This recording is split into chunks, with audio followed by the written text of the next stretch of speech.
Welcome to the Derby Dartboard. I'm Melissa Hoppert. I'm here with Joe Drape, longtime racing writer. How are you today, Joe? I am great. This is a great time of year. The Derby's getting really closer now, and what do you think about the storylines coming into this Derby? You know, it's interesting. That's what the casual fan hooks onto. I mean, 30 million people will watch the Derby because it is our oldest and greatest race, and they get hooked on the people.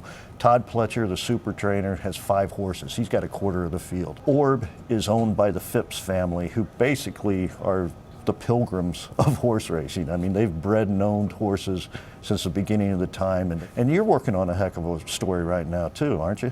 I am. I've got to follow Kevin Krieger around for a few days at Santa Anita, and he won the Santa Anita Derby on top of Golden Cents. And afterwards, he had the most amazing celebration. He threw his whip, he threw his hands up in the air, he got a standing ovation. He's going to be the star of the Derby leading up to it. Well, yeah, and he's riding a horse owned by or trained by Doug O'Neill, last year's winner of I'll Have Another.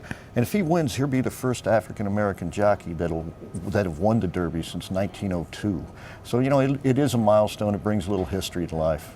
What makes the Derby special for those who haven't been? You know, it's the hats, it's the mint juleps, it's the party. Horse racing is America's oldest sport. It's older than baseball. It basically talks to our character. I have a horse, he's faster than yours, let's bet on it. And you know, that's the way it all started. And so you have the party aspect, you get a fact that, you know, hundreds of millions of dollars will be bet on it. You have the fashion, you have the celebrity. It's when we celebrate horse racing the one day of the year. And I love how the crowd is just really a slice of Americana. You know, you have the millionaires, you have the bettors, you have the people partying in the outfield. And you know, everybody really wants to know who we're picking. Do you know who you're going to pick here?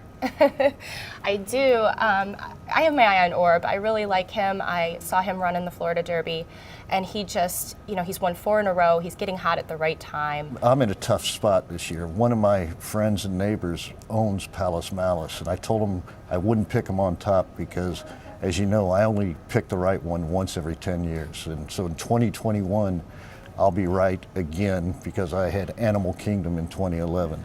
So I'm going to root for Palace Malice. I'm going to probably think it's my lucky day. He's going to win that race. He's done nothing wrong or beat him in the Florida Derby, but he had been off for 6 weeks.